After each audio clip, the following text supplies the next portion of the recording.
What's up, everybody? It's Micah, the Tavern Geek here. Just wanted to talk a little bit about the what's coming in X-Men 97. Not so much X-Men 97 episode 7. I will talk about some of it. And just kind of what I kind of see what's unfolding in the next couple of episodes. Okay, so recently Bo DeMaio posted on Twitter, and he's telling everybody to go back and rewatch the two-part episode One Man's Worth in the original X-Men the Animated Series. You can do this on Disney Plus. So basically, I'm going to give a little overview of that. Basically, in those two episodes, Master Mold is in the future, and Master Mold has realized that the Resistance is a problem. So the Resistance is who Bishop runs around with. That's who he fights bad guys with, the Sentinels with. So Bishop, Ford, Shard, whoever else is hanging out with them. And Bishop, they eventually take down Master Mold. Well, the problem is that Master Mold realizes that the Resistance is molded after the image of the X-Men. Well, who founded the X-Men? That would be Xavier. So what happens is, because the Sentinels do not have the ability to time travel, they hire a mutant bounty hunter or whatever, con man. His name's Trevor Fitzroy. He has a mutant ability to absorb mutant energy and convert it and make time portals. So he can travel in time. So they hire him to go back and assassinate Charles Xavier. They give him lots of money, tell him he's going to, live free without any Sentinel problems and this and that. So he goes back in time to do this. Well, eventually Bishop, Shard end up going back in time to stop him. They don't stop him. It creates an alternate timeline where we get kind of an Age of Apocalypse type of timeline where you have the X-Men without Xavier. And in this timeline, you have Storm and Wolverine as a couple, and Bishop and Shard find them, and they're like, hey, look, this is who you were, and this is what happens. This is who you're supposed to be, and people meddling. There's some meddling going on in time. Well, Storm and Wolverine team up with Bishop and Shard, and they go back to, I think it's the 1950s or 60s. I'm not real sure. And they go back to meet Xavier when he's in college, and try to stop this assassination that Fitzroy is going to do. Well, they end up succeeding, and Fitzroy goes back to the future after he does the original assassination and realizes that Master Mold was just going to kill him anyway. So he sends a message back. And anyway, long story short, Bishop and Shard foil the thing, Wolverine, Storm. They all fight Nimrod. Nimrod ends up showing up in Forge's place and just bashing Forge in and taking his armband, and goes back in time to make sure that Xavier is dead, and because he knows that Fitzroy is going to turn on them. So they all end up fighting, fighting Nimrod. Well, during the fight with Nimrod, you remember the time bands that Bishop had in the previous episodes. Well, those bands allowed you to remain in the past. If that band was removed, you went hurtling back to your time where you came from.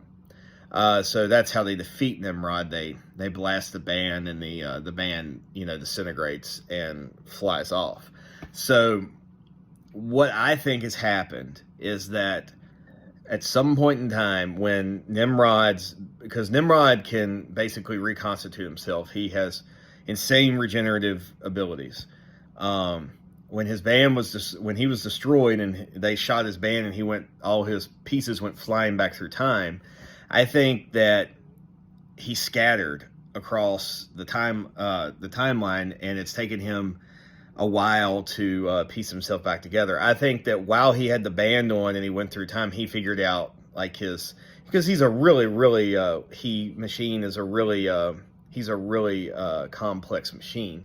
So Nimrod figured out how to time travel. Well, it brought him to the present day. He meets Master Mold. Him and Master Mold merge. And we saw Master Mold in the first episode of X-Men 97. They defeat him. Wolverine and Gambit did the craziest duo combo that was ever thought of. Thank you. X-Men 97 for that.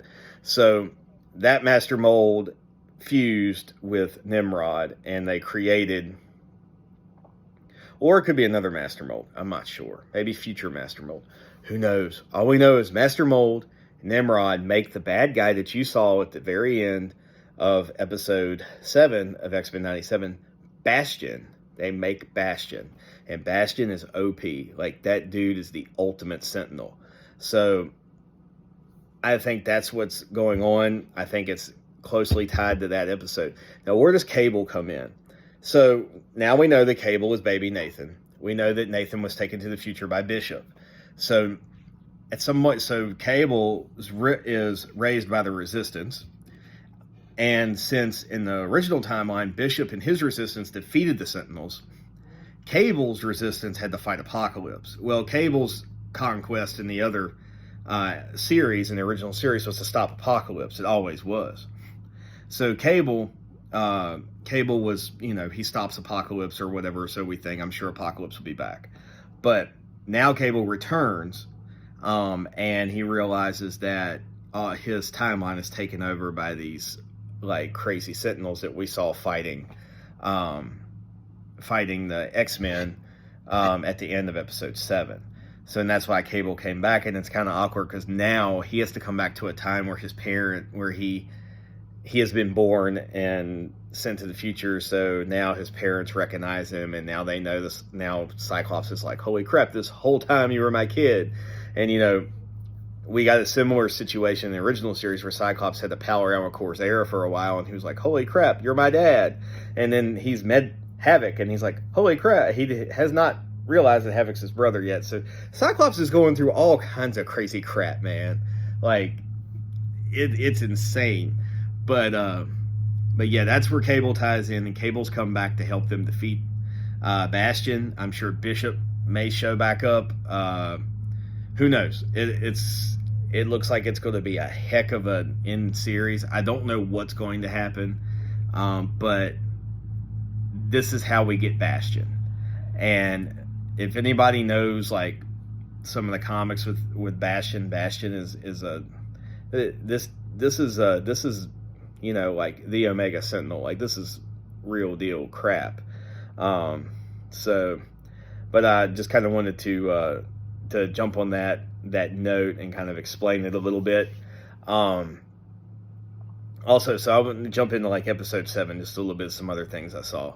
I noticed like a little small thing with like Roberto da Costa and Jubilee and him like going to his parents. Like, what people don't realize is da Costa, they have lots of money, and eventually he becomes like funding for a lot of different things. Well, he was also an Avenger, and I know that's way down the timeline in the comics, but he also his mom is worried about him being being a mutant and being in the media and these things. And we see it with Captain America. He's like, I can't align with you because I have to play this by the book. And Rogue tossed his shield, which was awesome. And so we're seeing this huge all these huge gaps. Like, maybe DaCosta goes and tries to join the Avengers so he can be cool, or and then maybe we'll see a little standoff with the Avengers and the X-Men at the very end of the season or next season sometime.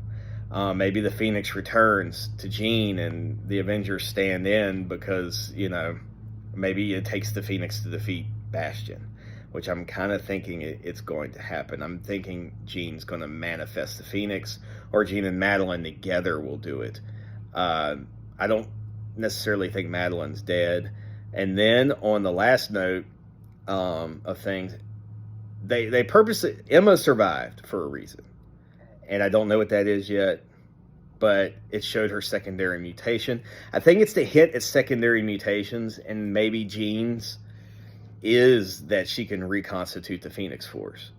Maybe it's like a secondary mutation. Maybe they're just like hinting at, okay, so mutants do have some sort of hidden ability to have a secondary mutation, or to do this and do that. And I think maybe Beast seeing that, we'll see some of that out of Beast, maybe like him researching it. But But that's why I think maybe Emma showed up. I think, Emma's also like the third most powerful telepath behind Jean Grey, and I don't know, she may be more powerful than Xavier. I'm not sure.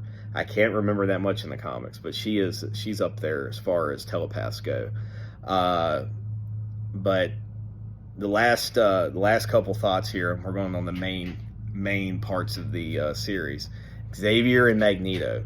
Bastion shows Sinister that he intercepted this thing from the Shi'ar, and so he's like, "Oh, he's staying in space. We're good. Like, he's never coming back. Like, he's getting married. He's going to rule the Shi'ar. Like, I intercepted it because I've got some of their alien technology, so I can monitor him and da da da da." Well, he's not getting it in time because there's a time gap. Like, it takes a while for things to come in, and Xavier's telepathic abilities has already sensed the massacre in Genosha. So we know that Xavier is hitting back. Now, what he's about to do to Magneto is going to be interesting. I think he's going to infect Magneto with that Sentinel stuff and turn him into a Sentinel. Yeah. I think that Magneto is going to be the bad guy at the very end that they're fighting. And I think it's going to be quite interesting. Because why would Bastion keep Magneto like that? Or Bastion's going to just kind of like mind control him and have him just attack like the humans, and then maybe at the very end of this, when Xavier returns and Xavier is in his greatest anguish, seeing his dream, like mutants completely be, this whole thing, everything that's going on, and Magneto being master manipulated and his will bent, and him completely, driven to the ground. We see the worst of Magneto and Xavier come to life, and that's Onslaught. Yeah, I think. And if Onslaught's coming, that's why they're hinting at Captain. That's why they're showing Captain America. They name drop the Hulk. The Hulk had a lot to do with Onslaught coming down in the original crossover in the comics. We may be seeing a huge Marvel crossover event using some of the older 90s animated guys. Like, there was a 90s animated Hulk show. Thor was in it. There was Thor. We've seen Thor in the original series. We've seen Doctor Strange. Of course, Spider-Man. Everybody knows about Spider-Man. They name dropped him and Venom. And we saw Cap. And, this is going to be crazy. Like, something is coming. And I'm not saying it's going to happen all in this one season. Like, I think that, this may progress over 2 or 3 seasons, and Onslaught will be the final thing. But that's just all speculation. Anyway, great job on this series. It has been, like, for us, 30-something year olds who were kids when this show came out, this is crazy. It's so crazy for us because not only was this an introduction to the X-Men for a lot of us, but then we kept on reading the comics. So we know about all this stuff. So it's like, this is crazy. Like, I hope this Bo DeMaio dude comes back and keeps writing the seasons. Like, I hope that happens. Like, but anyway, this is my rant. This is my rant on episode 7, where I think the series is going. And also, Nightcrawler was amazing in this episode. I absolutely loved him. And that's all I'm saying. I'm done, man. Fanboy out. Peace. Tavern Geek. Have a good one. Hope you guys have a nice night.